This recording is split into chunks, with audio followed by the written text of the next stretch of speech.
नमस्कार। आज के लेक्चर का विषय है vertical axis wind machine. Horizontal axis wind machine के बारे में हमने पिछले लेक्चर में पढ़ा था। वर्टिकल एक्सिस विंड मशीन या वर्टिकल एक्सिस विंड टरबाइन बहुत पुरानी टेक्नोलॉजी है। लगभग 4000 साल पहले से भी इसका प्रारूप काम में लिया गया था।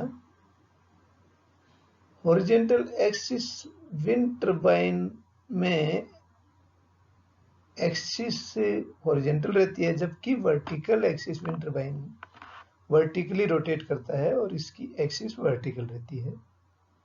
यह हॉरिजॉन्टल एक्सिस वर्टिकल टरबाइन जितना एफिशिएंट नहीं है, परंतु इसके दूसरे कई बेनिफिट्स हैं, जैसे कम हवा के अंदर भी ये चल सकता है। इसका निर्माण आसान और सुरक्षित है और इसे ग्राउंड के नज़दीक भी इंस्टॉल किया जा सकता है, माउंट किया जाता है। ज़्यादा ऊंचाई देने की आवश्यकता नहीं होती है और एयर की टर्बुलेंस को ये HAWT के मुकाबले ज़्यादा बेटर हैंडल करता है। इसकी एफिशिएंसी अधिकतम 30% है, इसीलिए इसको बहुत कम काम में लेते हैं। Different type of vertical axis wind machine 3 तरह की है: 0 मील, डेरियस और सेवोनियस।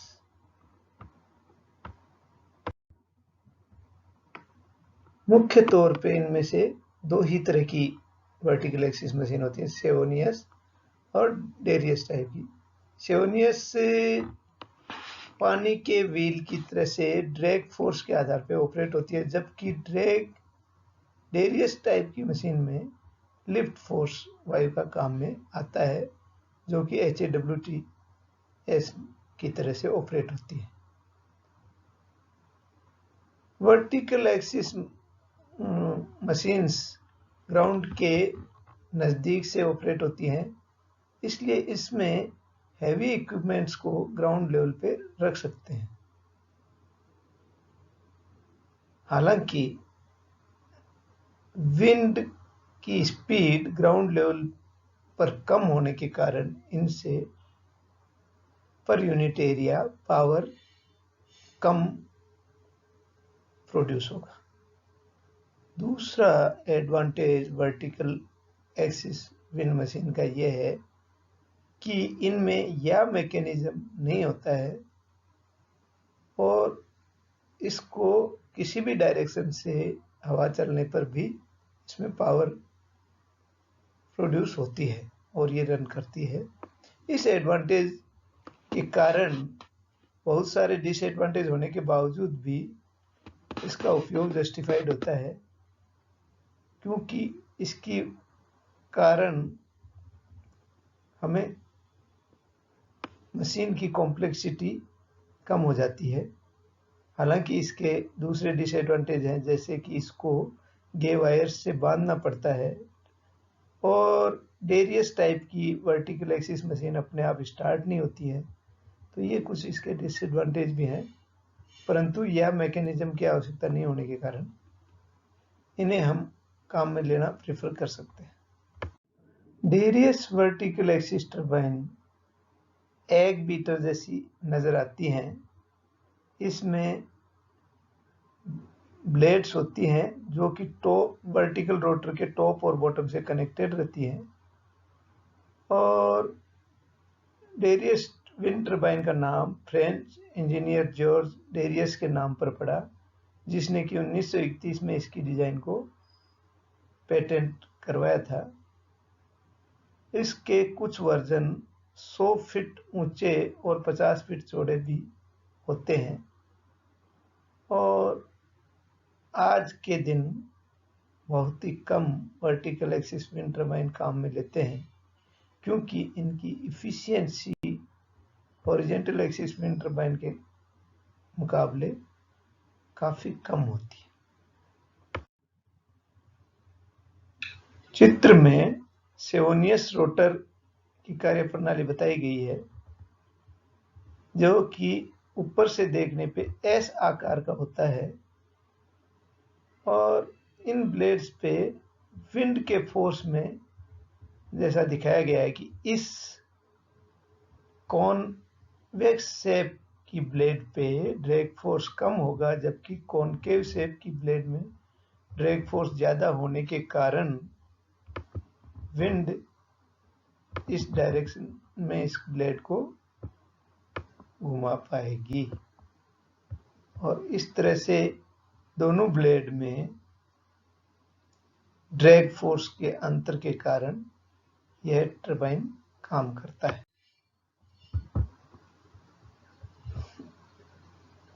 यह टरबाइन धीमे चलता है, परंतु इससे टॉर्क बहुत ज्यादा मिलता है। इसका उपयोग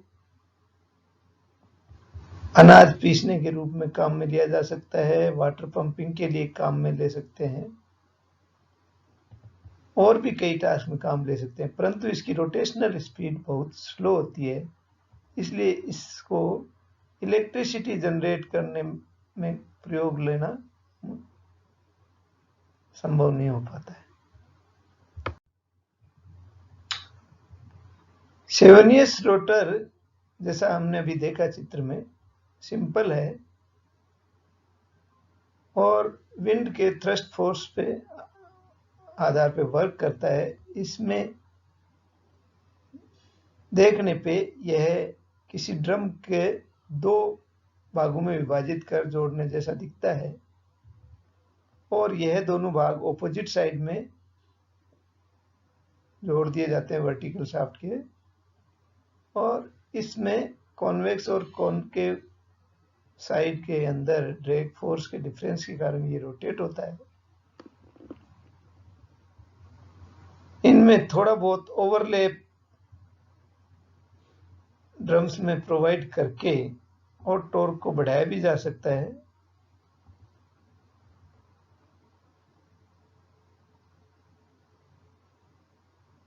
क्योंकि जो विंड कॉनकेव सरफेस के अंदर टकराएगी वो इसके इनर सरफेस को पुश देगी और इस तरह से यह कॉन्वेक्स साइड के विंड थ्रस्ट को पार्शियली कैंसिल कर देगी और यह देखा गया है कि अगर हम 1/3 डायमीटर का ओवरलैपिंग कर दें इनमें ड्रम्स में तो यह ज्यादा अच्छे और भी अच्छे रिजल्ट दे सकते हैं।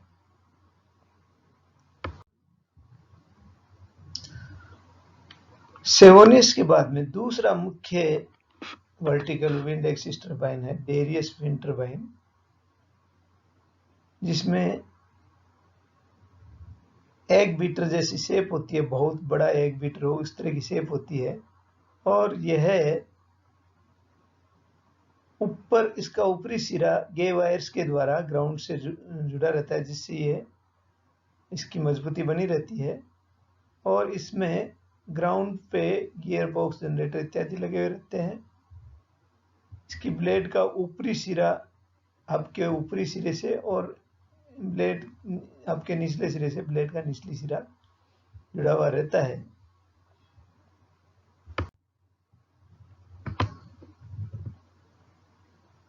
इसके विशेषता यह है कि इसकी देखने से इसके रोटेशन के बारे में या वर्किंग के बारे में पता नहीं चल पाता है। दो या दो से अधिक फ्लेक्सिबल ब्लेड्स इसकी वर्टिकल शाफ्ट से जुड़ी हुई रहती हैं। ब्लेड्स बाहर की तरफ मुड़ी हुई रहती हैं और लगभग पैराबोला जैसी शेप होती है और इसका क्रॉस सेक्शन एयर फॉइल जैसा होता है। जब ब्लेड स्टेशनरी होती है तो टॉर्क 0 होता है। इसमें पॉजिटिव टॉर्क तभी डेवलप होता है जबकि ये मूव करेगी। इसका तात्पर्य यह होगा कि इसमें डेरियस विंड टरबाइन में स्टार्टिंग टॉर्क नहीं होने के कारण इसे किसी बाहरी साधन से स्टार्ट करना आवश्यक हो जाता है। विंड टर्बाइन डेरियस टाइप का जो होता है, उसकी स्टार्टिंग के लिए एक छोटी मोटर हम लगा देते हैं जो कि इसको स्टार्टिंग रोटेशन देती है, और जब पर्याप्त स्पीड इस टर्बाइन की हो जाती है तब ये खुद टॉर्क जनरेट करेगा। और इसमें एरोफॉइल डिजाइन होती है ब्लेड की, जिसके ऊपर लिफ्ट फोर्स काम करता है। सेवोनियस टाइप के टर्बाइन में ड्रैग फोर्स काम करता था, जबकि इसके अंदर लिफ्ट फोर्स काम करता है। इसलिए ब्लेड की डिजाइन इस तरह की बनाई जाती है जिससे कि उसके ऊपर लिफ्ट फोर्स का कंपोनेंट ड्रैग फोर्स के मुकाबले ज्यादा। टर्बाइन ब्लेड्स की डिजाइन के कारण यह हवा की स्पीड से भी अधिक गति प्राप्त कर लेता है, और इससे इसको इलेक्ट्रिसिटी जनरेशन के लिए सूटेबल मान सकते हैं। और जब हवा टर्बुलेंट हो तब भी इससे हम इस तरह से बिजली उत्पादन कर सकते हैं। तीसरी तरह का जो वर्टिकल एक्सिस विंड टर्बाइन, जो कि डेरियस विंड टर्बाइन का ही एक दूसरा रूप है, जीरो मिल विंड टर्बाइन है, जिसके दो रूप दिखाए गए हैं यहाँ पे। एक सिंपल एच की आकृति का दिख रहा है, जिसमें 2, 3, 5 ब्लेड्स होती हैं, सिंपल वर्टिकल फ्लैट ब्लेड्स होती हैं, जबकि इसमें टॉर्क के इम्बैलेंस को रोकने के लिए एक मॉडिफिकेशन करके और हेलिकल टाइप की जीरो मिल विंड टर्बाइन दिखाया गया है पहले चित्र में। Gyromill vertical axis wind turbine Darrieus wind turbine का ही एक दूसरा स्वरूप है। उसी के कंसेप्ट के आधार पर इसको बनाया गया है। इसमें 2 से 3 स्ट्रेट ब्लेड्स को वर्टिकल एक्सिस से अटैच रहती हैं, और इसमें जो ब्लेड्स का सेंट्रीफ्यूगल फोर्स डेवलप होता है वो इसमें स्ट्रेस डेवलप करता है, जिसके कारण इसको मोड़ने की कोशिश करता है। इसलिए ब्लेड्स को काफी मजबूत होना आवश्यक होता है।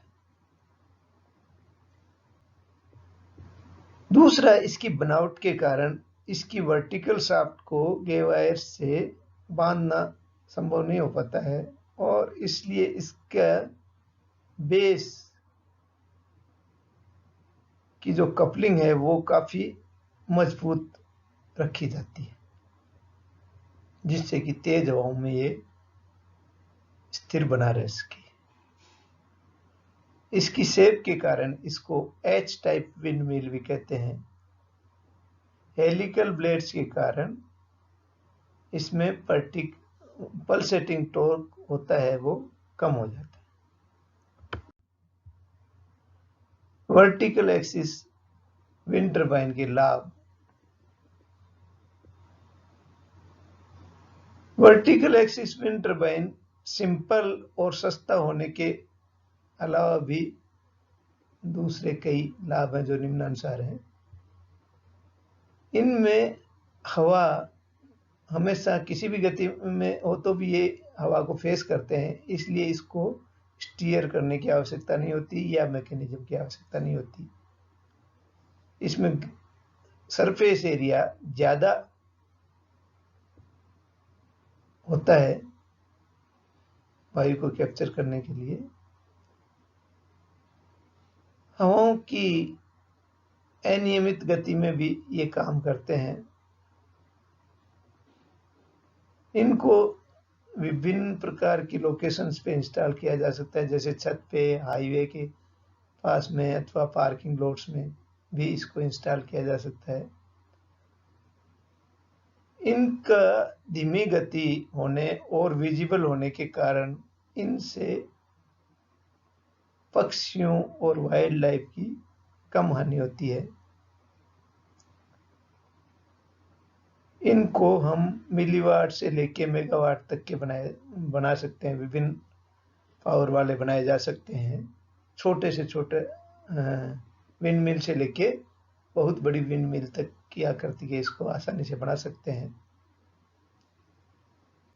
सिंपल होने के कारण ये इनको बनाया जाना कम महंगा होता है।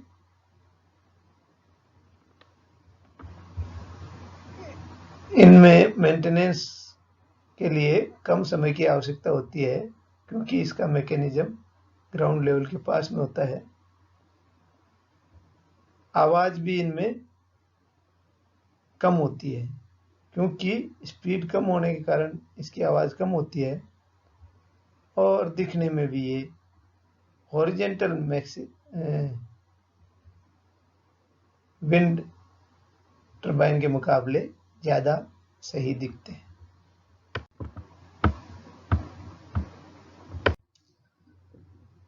वर्टिकल एक्सिस विंड टरबाइन के डिसएडवांटेज ये हैं कि इनकी हॉरिजेंटल एक्सिस विंड टरबाइन के मुकाबले इफिशियंसी लगभग आधी होती है। ग्राउंड के नज़दीक इंस्टॉल होने के कारण एयर फ्लो कम होता है और वेरिएशन होने के कारण टर्बुलेंट होता है, जिससे इसमें वाइब्रेशंस का इश्यू हो सकता है। इनको पकड़े रखने के लिए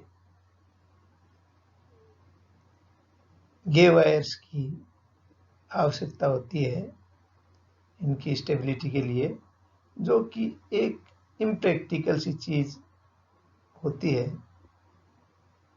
और डेरियस टाइप के टरबाइन में और जायरोमिल टाइप के टरबाइन में स्टार्टिंग के लिए मोटर की आवश्यकता होती है। ये इनके मुख्य नुकसान हैं।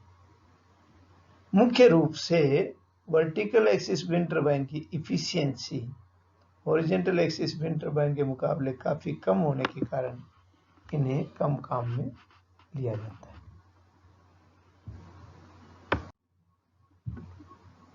दोनों में कंपैरिजन किया जाए तो मुख्य बिंदु निम्नानुसार हैं। Output power horizontal axis wind turbine में वाइड रेंज होती है, जबकि इसके अंदर नैरो रेंज।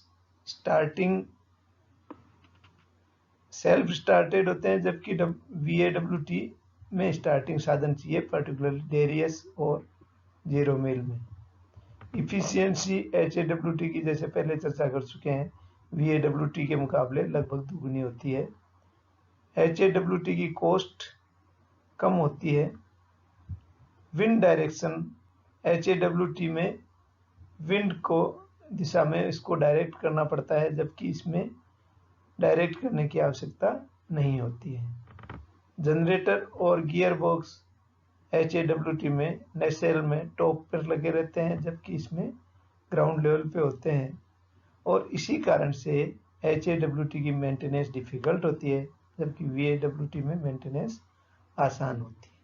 तो ये सब हमने आज के लेक्चर के अंदर वर्टिकल एक्सिस विंड मशीन के बारे में, उनके प्रकार, उनकी विवरण और उनके लाभ हानि के बारे में जानकारी प्राप्त करी। धन्यवाद।